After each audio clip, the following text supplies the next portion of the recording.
नमस्कार, सुमन्स किचनमध्ये आपलं स्वागत आहे। आज आपण मधल्या वेळेस खाण्यासाठी एक चटपटा कुरकुरा नाश्ता बनवणार आहे। तो नाश्ता म्हणजे कुरकुरीत सोयाबीन बनवणार आहे। तर त्यासाठी इथे बघा, या कपाने मी 2 कप सोयाबीन वडी घेतलेली आहे। आता सोयाबीन वडी बाजारामध्ये 3 प्रकारची भेटते, ही सगळ्यात मोठी घेतलेली आहे। आता ही 2 कप घेतलेली आहे आणि त्यानंतर इथे मी पाणी गरम करून घेतलेलं आहे। आता या आपल्या वड्या पाण्यामध्ये आपल्याला घालून घ्यायच्या आहे। छान अशा ह्या बुडवून घ्यायच्या आणि 10 मिनिटासाठी आपल्याला ह्या बाजूला ठेवून द्यायच्या आहे। एक एकदम छोटी असती, मीडियम साईजची असती आणि मोठी सुद्धा असती। तर ही सगळ्यात मोठी घेतलेली आहे, त्यामुळे काय होतं, नाश्ता सुद्धा आपला दिसायला छान दिसतो आणि खायला एकदम कुरकुरा टेस्टी लागतो। आता हे आपण 10 मिनिटासाठी बाजूला ठेवून देऊ। आता सोयाबीन भिजतंय तोपर्यंत आपल्याला एक वाटण तयार करायचं आहे। तर इथे बघा, वाटणासाठी मी थोडीशी कोथिंबीर घेतलेली आहे, 5 ते 6 हिरवी मिरची, 10-12 लसूण पाकळ्या आणि 1 ते 1.5 इंच आलं घेतलेलं आहे।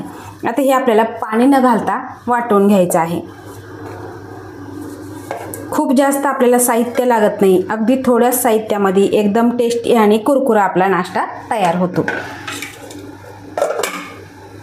तर बघा, 10 मिनिटं झालेली आहे आणि सोयाबीन छान असं टम्म फुगलेलं आहे, छान असं भिजलेलं आहे।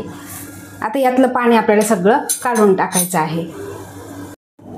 तर सोयाबीनमधलं सगळं पाणी आपण काढून टाकलेलं आहे आणि घट्ट असं हे पिळून घेतलेलं आहे। यामध्ये आपल्याला अजिबात पाणी ठेवायचं नाही। आता यामध्ये आपल्याला साहित्य घालायचं आहे। तर इथे बघा, आपण जे वाटण तयार केलं ते वाटण यामध्ये आपल्याला घालायचं आहे आणि त्यानंतर आपल्याला चवीपुरतं मीठ, त्यानंतर घालायचं आहे आपल्याला इथे अर्धा कप कॉर्नफ्लॉवर।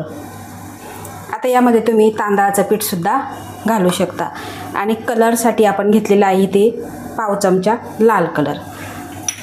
आता हे सगळं आपल्याला मिक्स करून घ्यायचं आहे।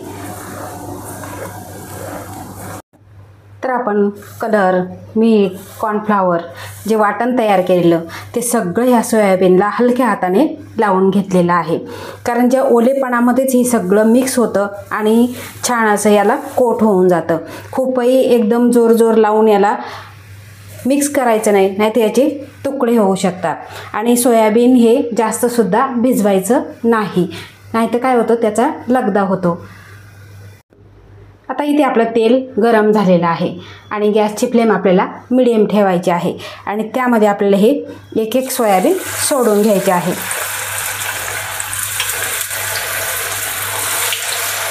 चवीला छान लागतात। आता मुलांना सुट्टी आहे आणि मधल्या भुकेच्या वेळेस किंवा मुलांची बड्डे पार्टी असेल त्यावेळेस सुद्धा तुम्ही ते स्टार्टर म्हणून बनवू शकता।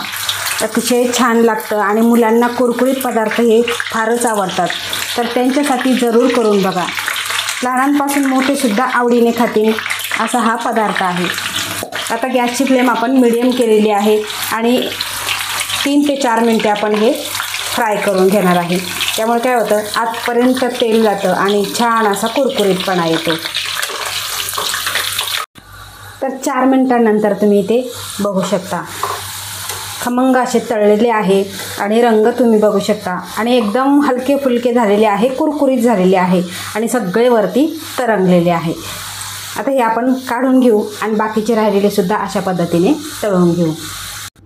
तर इथे आपला चटपटीत आणि कुरकुरीत सोयाबीनचा नाश्ता तयार झालेला आहे। तुम्ही इथे बघू शकता, एकदम कुरकुरीत असा तयार झालेला आहे आणि हा नाश्ता एकदा बनवून थंड करून तुम्ही जर काचेच्या बरणीमध्ये जर भरून ठेवला तर अगदी 8 दिवस छान राहतो आणि कमी साहित्यामध्ये, कमी मसाल्यामध्ये अगदी परफेक्ट असं प्रमाण आहे आणि पटकन होणारा हा नाश्ता आहे। तर अशा ह्या सोप्या पद्धतीने तुम्ही चटपटीत कुरकुरीत असा हा नाश्ता जरूर करून बघा आणि तुमचा अभिप्राय मला कमेंटद्वारे नक्की कळवा। आवडल्यास लाईक करा, शेअर करा, सबस्क्राईब करा आणि बाजूचं बेल आयकॉन बटन प्रेस करा। धन्यवाद।